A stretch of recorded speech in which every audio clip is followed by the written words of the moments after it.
Assalamualaikum warahmatullahi wabarakatuh. Salam sejahtera untuk kita semua. Pada kesempatan kali ini kita akan membahas kompetensi dasar menerapkan pengamatan IP pada jaringan komputer, dan kita juga diharapkan mampu mengkonfigurasi pengamatan IP pada jaringan komputer. Jadi pada pertemuan kali ini kita akan membahas apa itu IP address dan subnetting. Oke. Yang pertama kita akan membahas apa sih yang disebut dengan IP address itu. Satu, apa itu IP address? Jadi IP address itu merupakan alamat IP atau Internet Protocol Address, atau yang sering kita singkat dengan IP, yang merupakan deretan angka biner antara 32 bit sampai 128 bit yang dipakai sebagai alamat identifikasi untuk komputer host di dalam sebuah jaringan. Nah, jadi IP address tersebut memiliki identitas numerik yang akan dilabelkan pada suatu device. Nah, device itu bisa jadi sebuah komputer, router, atau printer yang terdapat di tempat kita masing-masing. Jadi, IP ini sebagai protokol sarana komunikasinya. Lalu ada pula jenis-jenis dari IP address itu sendiri.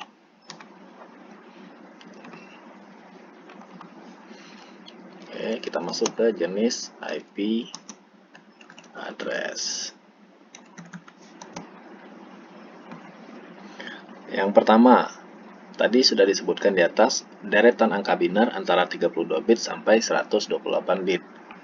Jadi yang pertama kita akan membahas yang 32 bit dulu, yakni IP versi 4.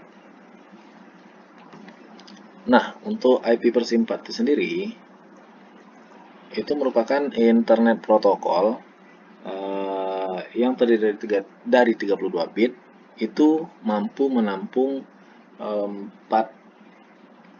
miliar host di seluruh dunia. Jadi karena terbatasnya jumlah IP yang tersedia, maka diciptakanlah yang namanya IP versi 6. Nah, yang ini 32 bit.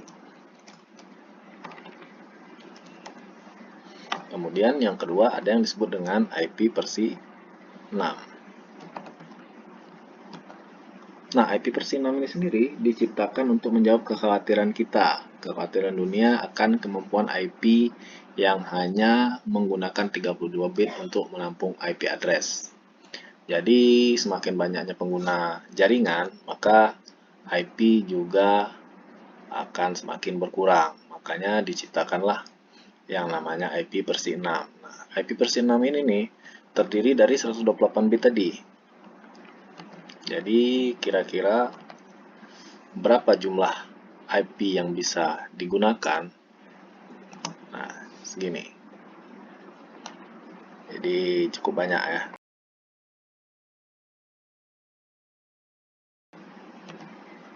Yang kedua, apa fungsi dari IP address itu sendiri? Yang pertama, IP address digunakan sebagai alat identifikasi host atau antarmuka pada jaringan.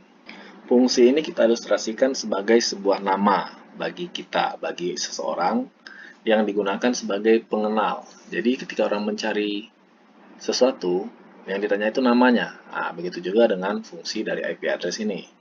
Jadi bisa dianalogikan sebagai sebuah nama. Yang kedua, IP address itu dapat kita katakan sebagai lokasi jaringan. Nah, kalau kita analogikan, itu bisa kita ilustrasikan sebagai alamat rumah kita yang menunjukkan di mana kita tinggal, kelurahan apa misalnya, atau nama perumahannya, kompleksnya, lorongnya, sampai ke nomor rumahnya. Yang ketiga kita ke skema IP address. Nah, jadi kita ketahui IP address ini terdiri dari 32 bits tadi ya. Kita masuk ke IP versi 4. dalam satu IP atau dalam satu alamat itu terbagi menjadi dua bagian. Ada yang disebut dengan network ID dan ada yang disebut dengan host ID. Nah, skema IP-nya bisa kita lihat seperti ini. Kita sekarang membahas IP versi 4 dengan jumlah 32 bits. Jadi kita analogikan atau kita contohkan seperti ini. Ini dalam bentuk biner ya. Dan dari 32 bit itu akan kita bagi menjadi 4 bagian atau 4 oktet. Nah, dalam setiap bagian itu terdiri dari 8 bit angka biner. Nah, seperti ini kita bagi menjadi 4. Yang ketika kita konversikan menjadi desimal akan didapat IP 131.108.122.204. Nah, masih ingat mengenai sistem komputer ya untuk konversi bilangan, atau nanti akan saya jelaskan kembali. Nah, di sini dari 32 bit pertama ini kita pecah menjadi 4 bagian atau 4 oktet. Dengan masing-masingnya ada 8 bit yang kemudian kita contohkan seperti ini 1000011 dan seterusnya kita konversikan menjadi bilangan desimal sehingga dihasilkan 131.108.122.204. Nah, inilah yang kita sebut dengan IP address tadi. Perlu diingat, dalam setiap IP address itu ada yang namanya network dan host, jaringan dan host itu sendiri. Jadi jaringan ini kalau kita analogikan tadi itu kita anggap sebagai nama kompleks rumah kita, kemudian hostnya itu nomor rumah kita. Dari 32 bit ini nanti akan kita tentukan dia masuk ke jaringan yang mana. Nah, seperti yang di atas tadi kan 32 bit ini sudah dipecah menjadi 4 oktet dengan masing-masing 8 bit. Ini kan masih belum, jadi nanti kita akan membahas atau masuk ke pembagian kelasnya. Network ID itu sendiri itu dalam satu jaringan pasti sama untuk semua jaringannya, sedangkan nomor host dalam satu jaringan tidak ada nomor yang sama. Jadi bisa kita analogikan network ID itu seperti kompleks tadi, kompleks perumahan. Dalam suatu kompleks pasti sama nama kompleksnya kan. Sedangkan nomor host ID-nya atau nomor rumahnya pasti berbeda. Jadi bisa dikatakan seperti ini. Nah, di sini kita lihat dalam satu jaringan ada yang namanya network atau jaringan, network ID-nya dan host ID. Fungsi network itu sendiri berada pada bagian mengidentifikasi sebuah jaringan. Sedangkan host ID bisa berupa personal PC atau router ataupun yang lainnya. Untuk sebuah pengalamatan itu terdiri dari 32 bit, di mana dalam 32 bit itu dipecah menjadi 4 oktet atau 4 bagian, masing-masing 8 bit. Nah, dari 4 oktet itu tuh nanti akan ada yang namanya network ID dan host ID. Jadi tergantung dari kelas masing-masing. Sekarang kita masuk ke pembagian kelasnya. Setiap IP address memiliki dua bagian, network ID atau yang disebut dengan network dan host ID. Nah, jadi di sini kalau kita lihat untuk pembagiannya sendiri itu seperti ini. Jadi kelas A dari 4 oktet itu, dari 4 oktet yang telah kita bagi tadi, 4 bagian tadi, dari 32 bit, itu satu oktetnya atau 8 bit itu digunakan untuk networknya. Sedangkan 24 bit itu digunakan untuk hostnya. Kelas B, 2 oktet itu digunakan sebagai network ID. Dan 2 oktet lainnya atau 16 bit 16 bit untuk network dan 16 bit lainnya untuk digunakan sebagai host ID. Begitu pula dengan kelas C. Kelas C kebalikan dari kelas A. Jadi kalau network kelas A ini tentu merupakan jaringan dengan skala besar. Nah, jadi jumlah kelas C networknya ada 3 oktet atau ada 24 bit dan 8 bit digunakan sebagai host. Jadi hostnya cuma ada 1 oktet atau 1 bagian. Nah, untuk pembagiannya sendiri dapat kita lihat di tabel berikut. Nah, di sini untuk kelas A, rentang oktet pertamanya itu 0 sampai 127. Sedangkan kelas B 128 sampai 191. Kelas C 192 sampai 223 dan kelas D 224 sampai 239. Nah, ini juga jumlah bit dalam suatu networknya ada 8. Kemudian kelas B ada 16 untuk networknya. Jumlah bitnya 16 bit untuk network. Terus kelas C ada 24 bit. Nah, kalau untuk kelas B dan kelas E ini sendiri, di sini ada lebih banyak digunakan untuk multicasting dan untuk research atau penelitian. Nah, jadi nanti kita akan lebih banyak mempelajari 3 kelas ini dulu. Nah, di sini juga disebutkan untuk kelas A sendiri, jumlah network yang tersedia itu berjumlah 126. Jumlah B, nah dari 126 network ini atau jaringan ini bisa dihasilkan atau bisa memuat sebanyak 16.777.216 host. Nah, bisa dibayangkan kan, kalau kita analogikan network tadi sebagai perumahan, ada tersedia 126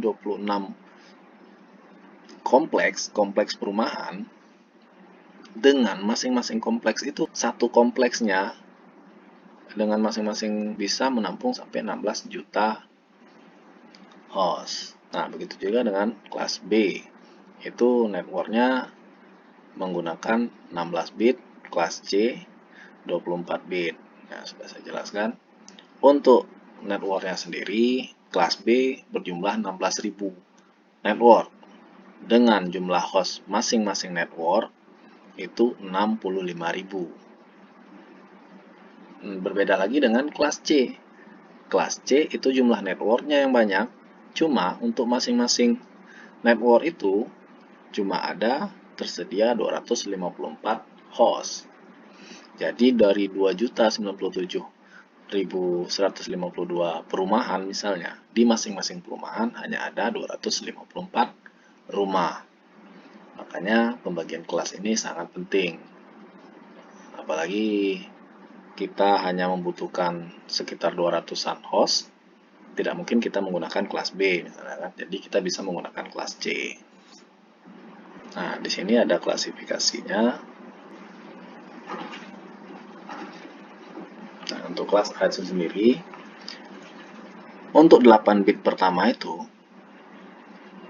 8 bit pertama itu digunakan sebagai network. Networknya tadi dari sini tadi rentang oktet pertamanya 0 sampai 127. Jadi dari 0 jumlah 0 sampai 127, nah itu tuh merupakan rentang untuk kelas A. Sedangkan oktet pertamanya 128, ini rentang networknya 128 sampai dengan 191, itu merupakan kelas B.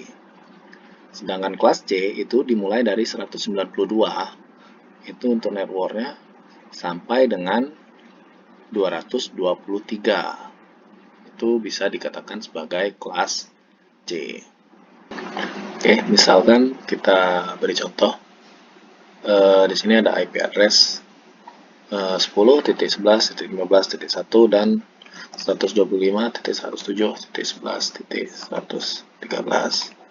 Nah, di sini kita bisa lihat oktet awalnya, angka pada oktet awalnya di IP ini angka 10 dan angka yang berikutnya angka 125. Untuk angka 10 sendiri masih masuk ke rentang 0 sampai 127. Begitu juga dengan 125. Jadi masih masuk ke kelas A. Jadi dua IP ini masuk ke kelas A.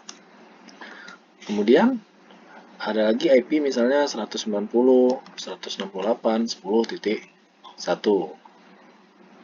Nah, Ini kita lihat lagi angka awalnya, oktet pertamanya itu 190. Kita cek lagi apakah masuk ke 0 sampai 127.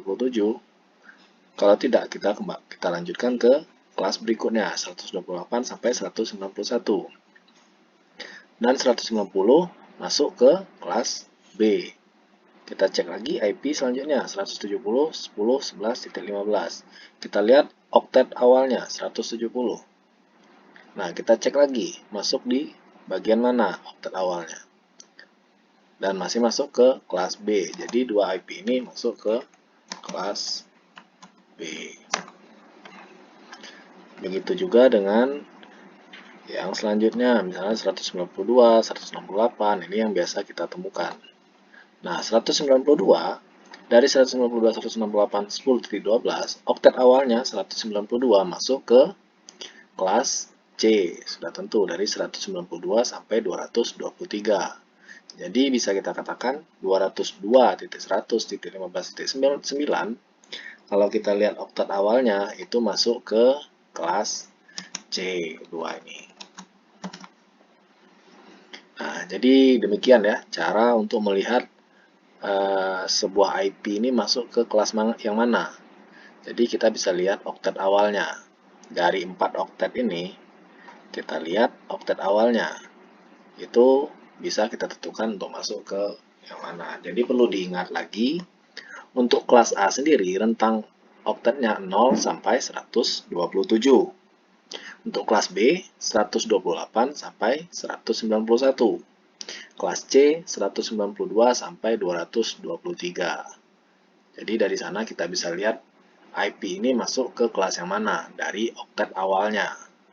Dari 4 oktet kita lihat oktet awalnya. Gitu ya. Nah, selanjutnya tentu di pengalamatan ini kita perlukan yang namanya konversi bilangan karena kita bermain di bilangan biner. Yang tadinya masing-masing oktet ini 202, 100, 15, dan 9 ini itu tuh terdiri dari 8 bit di masing-masing oktetnya. Oktet pertama, oktet kedua, oktet ketiga, dan oktet keempat. Masing-masing oktet terdiri dari 8 bit dengan total 32 bit. Nah, kita harus mengkonversikan dari desimal ke bilangan biner atau sebaliknya. Di sini kita akan mencoba mengulas kembali karena sebenarnya untuk konversi bilangan sendiri sudah dipelajari di SK kalau nggak salah ya. Nah, di sini aturannya setiap 8 bit nomor IP artinya satu oktet tadi ya. Oktet pertama, oktet kedua, oktet ketiga, oktet keempat. Setiap oktet ini terdiri 8 bit nomor IP dapat dikonversi ke desimal dengan komposisi. Kalau ini kan udah desimal, nanti kalian diberikan yang namanya bilangan biner misalnya. Atau ini diminta ke desimal. Biner ke desimal. Nah, ini aturannya.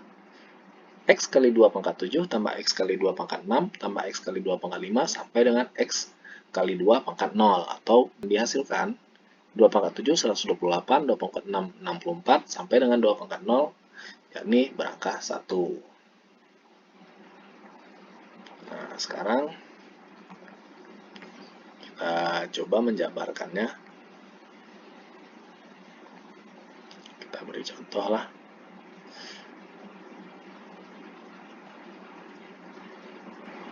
Saya rasa cukup. Sekarang kita contohkan menggunakan dua buah IP ya. Bagaimana cara mengkonversikannya.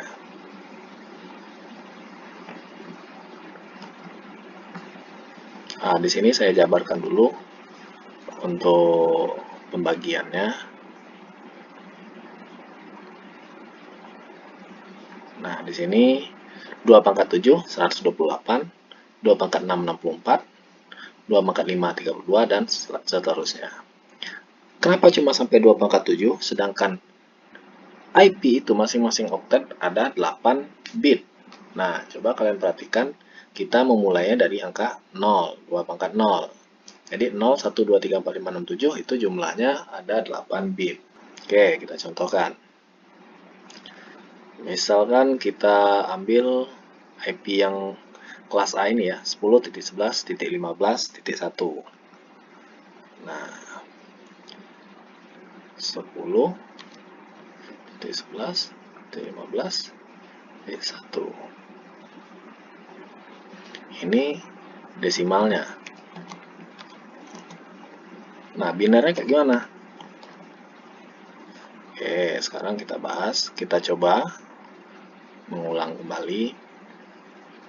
Nah, kita pakai di sini aja. Di bilangan angka 10. Misalnya 10 bagi 2. Ya kan, kita gunakan angka 2. 10 bagi 2 sama dengan 5. Dan sisanya adalah 0. Kemudian kita lanjut ke 5 dibagi 2. Sama dengan 2, sisanya 1. Ya, 2 dibagi 2 sama dengan 1, sisanya 0. Jadi didapat hasilnya, kita hitung dari bawah, atau kita urutkan dari bawah, 1, 0, 1, 0. Seperti kita ketahui, untuk bilangan pengalamatan sendiri, bilangan IP address ini kita menggunakan 8 bit nomor IP untuk masing-masing oktetnya. Jadi di sini kita tinggal tambahkan 4 buah angka 0 di depan bilangannya. Nah, untuk angka oktet kedua dengan bilangan desimal 11 juga sama, tinggal kita ubah sedikit saja di sini.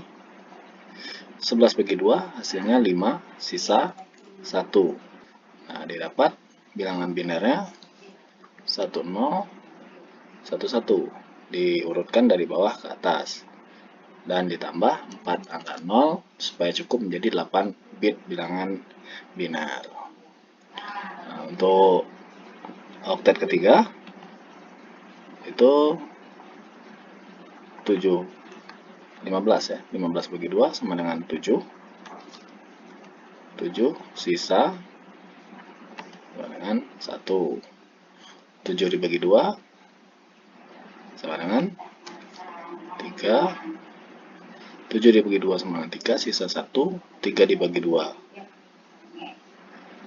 1, sisa 1. Jadi didapat bilangan binernya 1, 1, 1, 1 dari bawah ke atas.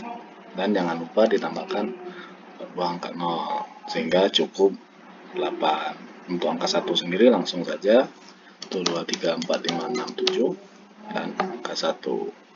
Jadi semuanya harus 8 bit, 8 buah nomor. Itulah hasil dari konversi bilangan desimal untuk pengalamatan 10.11.15.1 dengan bilangan binernya 00001010, 00001011, 00001111, juga 00000001. Nah, sekarang kita coba yang kedua. Kita ambil contoh yang kelas C 192, 168,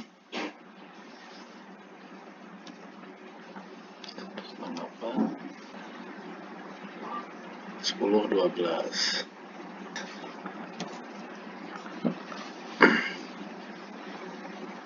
Nah, untuk 192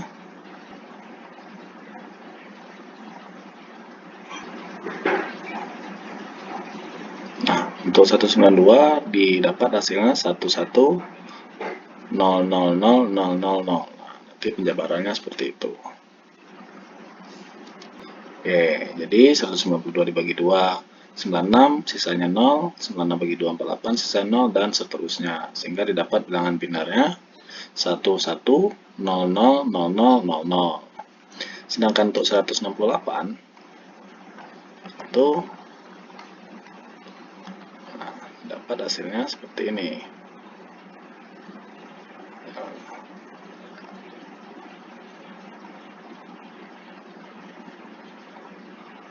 Kita hilangkan dulu.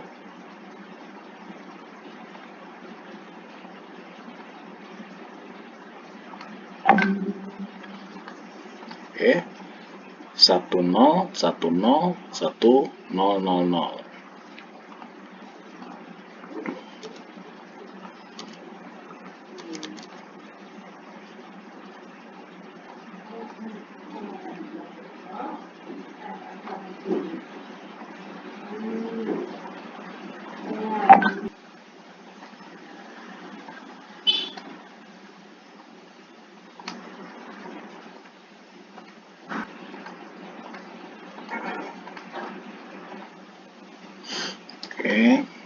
10 bisa kita ambil yang dari sini. Dan 12 kita pakai yang di sini ya, sama aja.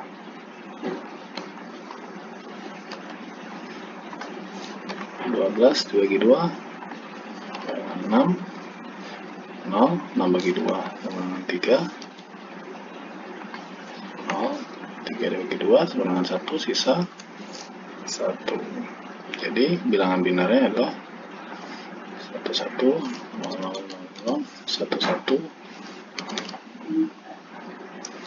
0, 10, 10. Jadi seperti itu kira-kira untuk cara mengkonversikannya. Ini bilangan desimalnya, binar. Nah, bagi yang sudah terbiasa melakukan konversi, mereka biasanya mengingat angka di sini. Misalnya untuk bilangan 10 cukup diingat 8 dan 2. Jadi yang lainnya 0, 0, 0, 0, 1, 0, 1, 0. Nah, seperti ini jadinya 0, 0, 0, 0, 1, 0, 1, 0. Mereka cukup mengingat 8 dan 2 untuk angka 10. Nah, untuk angka 11 sendiri 8, 2, dan 1. 8, 2, dan 1. Jadi 1, 0, 1, 1. Seperti ini 1, 0, 1, 1. Begitu juga dengan 15.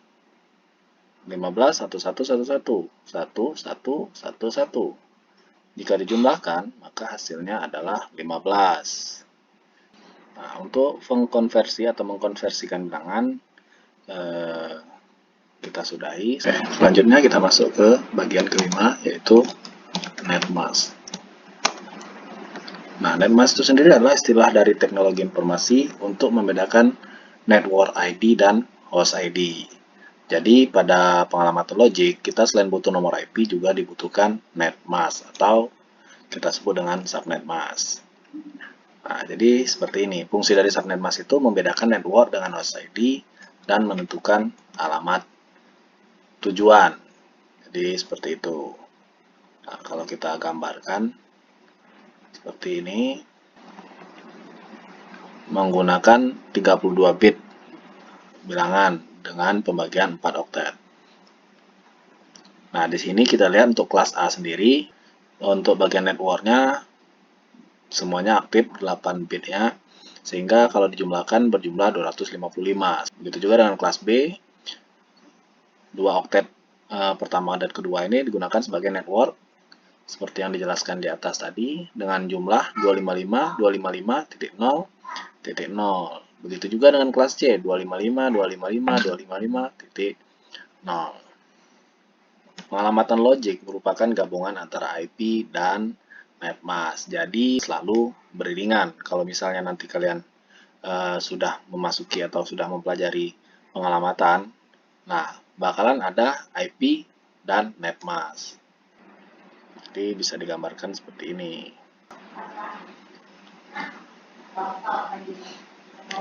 Oke, jadi dapat kita katakan bahwa subnet mask sebenarnya merupakan alat yang dipakai untuk melihat di dalam IP address bagian mana yang merupakan net ID dan bagian mana yang merupakan host ID-nya. Nah, untuk melihat network ID atau net ID pada jaringan, maka kita lakukan operasi AND antara net mask dan IP address. Sekarang kita contohkan IP address dan net mask berikut ini untuk mencari net ID-nya.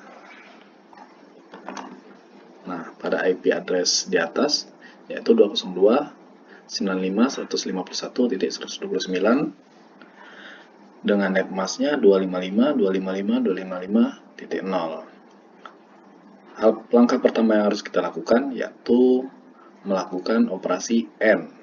Nah, sebelum melakukan operasi AND, kita konversikan IP address ini ke bentuk bilangan binar seperti cara yang telah kita lakukan sebelumnya.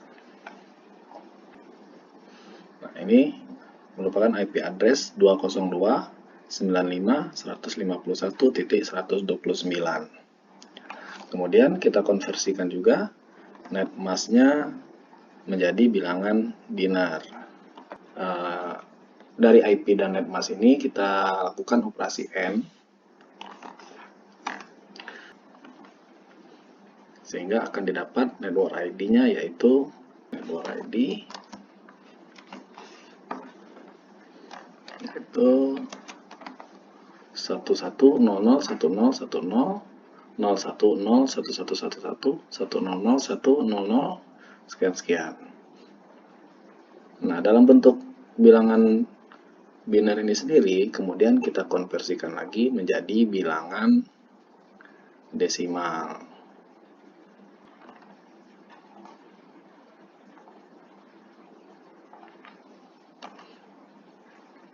Sehingga net ID-nya menjadi 202.95.191.0.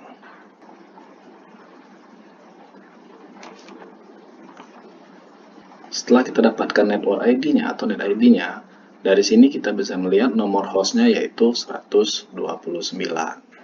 Jadi pada IP 202.95.151.129 didapatlah network ID-nya yaitu 202.95.151.0. Dan untuk nomor hostnya sendiri yaitu 129.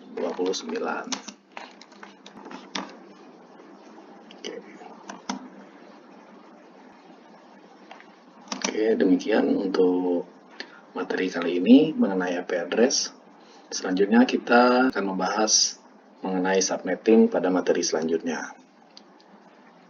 Oke, sekian. Assalamualaikum warahmatullahi wabarakatuh.